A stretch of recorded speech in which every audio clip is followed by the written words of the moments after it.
I'm Duncan McLeod, and this is the Tech Central podcast brought to you today by Introstat. I'm joined now by William du Preez, the Executive Sales Manager at Introstat, for a discussion on the benefits of businesses signing up with a managed print services partner.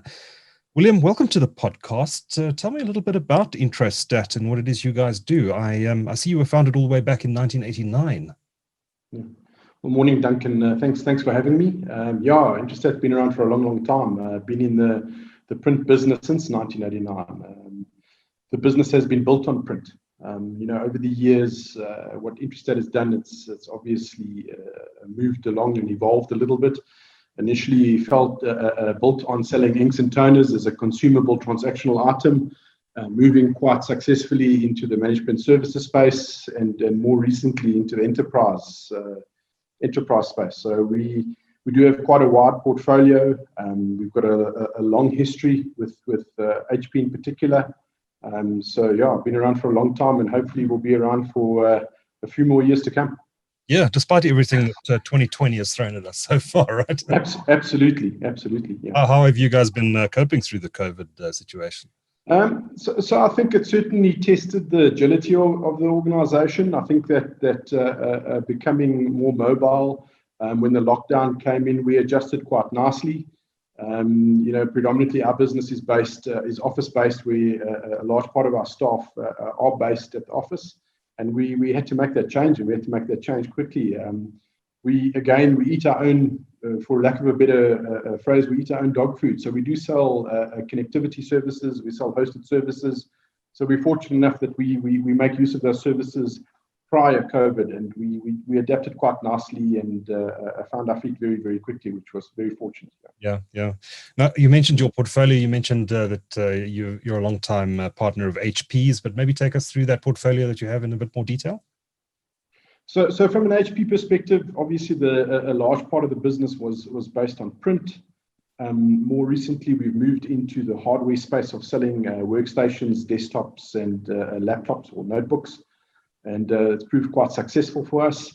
And been an HP partner since 1989. I haven't been with the business since 1989, but I know since the metal statuses were introduced to HP from a rewards perspective and acknowledgement of partner status, Introstat's been a platinum partner. So long history with HP, access to the full portfolio of products. Been around a while. Okay, and you've got offices right around the country, 3 main centers. How big is the team? So Introstat right now employs a little over 160 people around the country. Our obviously largest office based in Johannesburg, in Linbro Business Park. We do have offices in Durban. We employ a little over 60 people in Durban, and then we've got offices in the Western Cape, in Cape Town there, with a few over 30 staff there as well. So fair size organization, Yeah. Okay. So, William, we're going to talk today about the benefits of companies having a managed print services partner. I have to start here. What does a managed print services partner do exactly? So I think there's a few definitions for it. Ultimately, what we like to do is take control of your print environment. So manage the devices for you, look at your print environment and look at some policies that you may have around printing, some rules that you may have around printing, some proactive services and maintenance around that, and basically managing your print environment. Okay, so how do you begin a discussion with the client? What are the important considerations that need to be taken into account? So I think a point of discussion is always does the customer have any sort of print management services in place? And then we would take the conversation from there, understanding what they currently have in their environment, what are the business requirements from a print need perspective, and then start asking questions around what is the requirement? What do we need to put in place? How do we make them more efficient? How do we make it more cost effective? How do we improve the business? So the solution must be an enabler. It's not an answer to everyone's questions around business, but it certainly should enable the business to be better at what they are. So it should be a support service. Yeah. So take me through typically what those conversations are you have with clients, and when you go in there for the first time and have a look at the environment, what typically do you find? What is happening that's inefficient? and what typically Yes. you advise them that they need to do? So I think a large part of it is people like to have printers on their desks, so they think that it allows them to be more efficient. So you generally walk into an office environment and there are printers all over the place. Everybody seems to have their own printer. So you want to consolidate that. What people don't realize is that when they have that small printer on the desk, the running cost of that device, although from a capital outright purchase perspective, the device seems quite affordable, they don't understand the running cost of that device. Yeah. So what we try and do is we try and look at a consolidation in terms of saying, okay, what are you printing that's so important to your business? And does everybody really need to print you a printer on their desk? So you start looking at consolidations and start trying to make the business more effective. So if you can say that there's 20 people employed in the business and you say, okay, hold on, not everybody needs a printer. You could potentially consolidate that into 3 devices, depending on what the requirements need. So are they printing A4? Is it a networkable device? Do they need a multifunctional printer? So does it need to scan, copy, and do all the multifunctional functions? How many people need to be logged onto that machine? What sort of volume are they printing? Do they need A3? Do they need color? Those sort of questions. Yeah, and I mean, we've spoken, or the industry has spoken about the paperless office, the paperless environment for decades now. Yes. Are we seeing any shift towards digital storage instead of people just hitting that print button all the time, or are we as a species so attuned to wanting to print everything out and have it in our hands that the paperless office is just a pipe dream? So in my experience at Introstat over the last couple of years, I think I still think there is space for print. I don't think it's as dynamic as it used to be in the past, in my opinion. Volumes are certainly dropping off. What COVID did was expose it completely. Yeah. Obviously, with everybody having to work from home, we did see an increase in purchases of inks and ink devices because obviously people had to print certain documents at home. But generally, the print drop-off has been drastic. So I think an event or a pandemic like COVID has changed it, has pushed that digital transformation quite aggressively. So we've seen that in our print volumes, and the print volumes have dropped off quite significantly, unfortunately. But we're seeing a big uptake in server storage. So we as an organization are very fortunate that our portfolio is quite diverse, that we are able to grow in other areas while there could be potential pressures in others. Do you think that shift is permanent, or do you think once everyone's back at the office, people will start printing again like they did before? Duncan, if I had a crystal ball, I don't think we'd be sitting having this conversation. It's going to be difficult. In my opinion, I think there's certainly going to be a hybrid approach going forward. I look at our business experience as it is at the moment. We've learned to work remotely. We've learned to work from home. But there's also a need for people to socialize. So we're finding people are coming through to the office just to feed off the energy, feed off the personalities, and what's happening at the office. So it also depends on the individual. Yeah. We've got people in our business, and I talk from experience in our business, where people have the self-discipline or the characteristics, inherent characteristics to work successfully at home in an environment by themselves where they don't need someone to watch what they're doing. And then we have people that don't have those characteristics that need to come to the office to be successful. So I think it's going to be a hybrid approach where you're going to have some people come in, and I think business, the agilities of business is going to be tested in that you're going to have a hybrid approach to your workforce where you can have them come to the office or have them work from home. Yeah. Whatever suits the need at the time. Yeah, so it's going to be very interesting. People will always have the need to print, even if they are working from home, if they're a work from home employee. I mean, during this COVID period, did you see trends amongst your clients of maybe employees taking printers home so that they can print, or has there been a greater demand for printers that are connected to the internet to allow people to print remotely and then they go and pick up their print out at the office when they happen? Absolutely. I mean, we in fact helped some customers move equipment. So we helped some customers take some printers home and set it up in their home environment. So fortunately, they didn't have to go through the additional expense of purchasing a new printer, and then depending on how the IT infrastructure is set up, they could connect to their network, and you could still manage that device remotely. So the possibility is there. It all depends on how that particular organization has set up the network and the accessibility of the printer to that network. So yes, we did do that, and we did start servicing customers' printers from their homes. Absolutely. Interesting. And greater demand for these sort of internet-connected devices that will allow this sort of remote print work to be done. Yeah, absolutely. Depending on how the setup is at home, some of the printers do have wireless functionality, so it's easy to go home, find a power source, switch it on, connect wirelessly. Some printers don't have that functionality, so you'd have to have some sort of little switch in your home environment with a network cable that would be able to connect to that printer. So it was very, very interesting to the different setups. But I think a lot of organizations were tested. It took them some time to accommodate. And I think when the president made that announcement of the country going into lockdown level 5 on the 26th of March, I think a lot of people shifted quite quickly. Yes. It's been certainly been an interesting time. Now, William, your managed print services, if I call them that, using the word twice, are they aimed at a particular size of company, or is this applicable to even the smallest companies?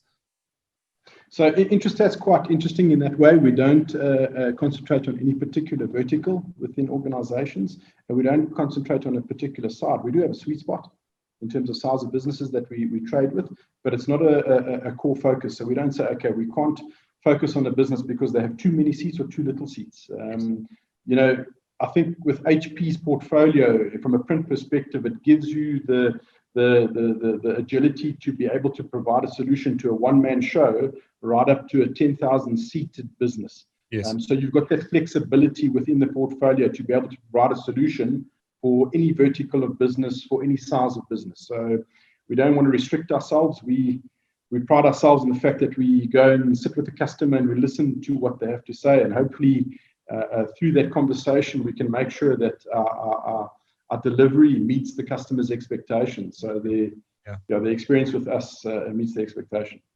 Okay. Now I want to just chat to you a little bit about how you measure the return on managed print services relationship.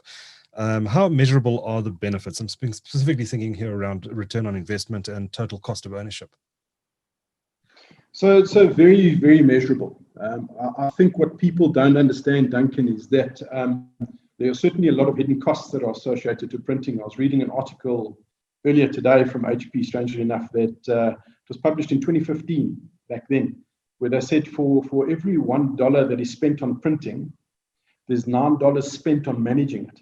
Mm-hmm. So when people think about printing, they think about the device, they think about the ink or the toner that sits in the device, and they think around the maintenance of that particular device. What they don't take into consideration is the document management side of it. Do you have a print policy that you need to enforce? Do you have any rules that you need to look at? Do you have a follow me type printing process in place where you can print to any printer, you walk up to the printer and pull that job? There's end user time that's not considered. How fast is the printer? How long does it take for that printer's first page to come out? What's the reliability like of that printer, and what's the paper capacity? You don't want to be spending time putting paper in the printer all the time. So you've got to make sure that the capacity of the printer suits the needs, so you don't spend time doing small things like that, because it does add up. And then obviously there's the IT support of it. So if you don't have the right tools and you don't have the right way of proactively managing that environment, and you're relying on your own internal IT organization to manage a printer, it's one, finding the printer's gone down. What's gone down with the printer? Now that I've found it that it's down, I need to find out what's wrong with it. I need to report to the supplier that's looking after it what's wrong with it. I've got to do a follow-up call. I've got to send an email, make sure that it's all done. So it all takes time. And I think that's what people forget, that total cost of ownership. There's a lot of hidden costs in it. And that's what we try to highlight to customers. And we try and take that pain and that cost away by taking it over. And I suppose often companies don't even realize they have those costs. Absolutely. I think South Africa's, I suppose every country is unique. In my opinion, I think there's certain technologies that we adopt quite quickly in the country, and there's certain technologies that we don't even consider. So we do have a large SMB base in South Africa. The definition of an SMB base in South Africa versus what the States or Europe considers SMB is chalk and cheese. So, they consider an SMB in Europe of 1,000 seats. For us, that's a corporate. So what we find is, especially in the smaller businesses, the guys see any sort of software or any sort of additional expense that could give them a good return with regards to printing as a nuisance, as waste of money, because they don't really understand it, they don't embrace it. So it's challenging having those conversations, but we seem to be winning that battle. Yeah. So I don't know if you've done any research on this, but are you able to determine on average the sort of total cost of ownership reductions in percentage terms that you bring once you start to work with your clients? So it's different from customer to customer, Duncan. It's different. It's difficult for me to give you an average. There's stats out there that saves you up to 35% of your printing costs. There's some customers that have already embraced it, so you just go and change particular hardware or particular software in that environment that doesn't really reduce cost, but could make them more efficient in other ways, so that it has a better effect in the business. But on average, what we've done in our own business is that our business is structured in two silos. We have a transactional side to our business, and we have a value side to our business. So the value side of the business looks after the solution-based customer, where we go and sell solutions catered to that customer's environment.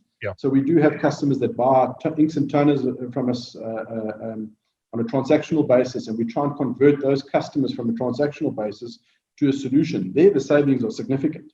I mean, on running costs alone, on ink and toner, the saving could be up to 40%. Wow, that's amazing. So it depends on the size of the device that they have, depends on the number of devices that they have, and depends on what the customer wants to achieve. But there are some significant savings. Yes. Oh, now, William, before I let you go, I know that security is an issue around print, and it's not something that companies often think about. But these devices can often be a weak point in your infrastructure. Having a managed print services partner, how does that help companies address some of the security challenges around their print environments? So Duncan, there's two aspects to it. There's the hardware itself, in terms of what type of product are you putting in the customer's environment, what sort of security services or features does that hardware come with standard, that you don't have to add anything to it to make it more secure. And then there's obviously applications that you can put within the customer's environment that help drive the security within the customer's environment. So with HP's they're always saying that they're the most secure printer in the world, and you can understand why they say it. I mean, things like HP SureStart. What HP SureStart is, it's a feature on the HP printer that continuously does runtime intrusion detection on the printer, trying to see if the firmware or the BIOS of the system has been compromised in any way. If the device picks up that the BIOS or the firmware has been tampered with, it goes back to the original golden BIOS. So how that's structured is that there's two chips on the machine. The second chip is hidden away, and if that machine picks up that it's been compromised in any way, it refers to the second chip and reloads the golden BIOS. So from a security feature, you're getting PC notebook technology built into a printer. Yes, it's fantastic. So that's a great security feature to have. And then there's obviously things like HP Access Control that allows you to enforce certain print policies that you have in your business that could help you from a printing perspective, that you can't print off certain websites, you can't print certain documents, you can lock the printer down, that you can't put USB sticks into the printer, it can lock the printer down after a certain amount of time that no one can access that printer. You can change things on the control panel. You can limit certain users to only use certain functionality of that MFP. So they might be able to print to it and release a print job, but they can't scan, they can't copy, and they can't use the USB stick again. So there's many ways that you can tie down that device and help improve the company's security from that perspective. And then obviously there's encryption on the hard drives on all the devices that are built into the HP devices. There's obviously the certificates, security certificates that HP uses to when passing that job through the network in case it gets intercepted. So there's many ways that it's covered from that perspective. Well, William, it's been a really interesting discussion. If anyone wants to learn more about Introstat, what is the company's web address? So it's www.introstat.co.za. There we go. Could have guessed that. Yeah. William. Straightforward, yeah. Indeed. William. It's interesting to try and sometimes spell the email address to people, Introstat, but yeah. Yeah, it's literally introduction, intro, and then statistic, Introstat. Absolutely. .co.za. Yeah. Now, William du Preez is Executive Sales Manager at Introstat. Thanks so much for talking to Tech Central today. Excellent. Thanks for having me, Duncan.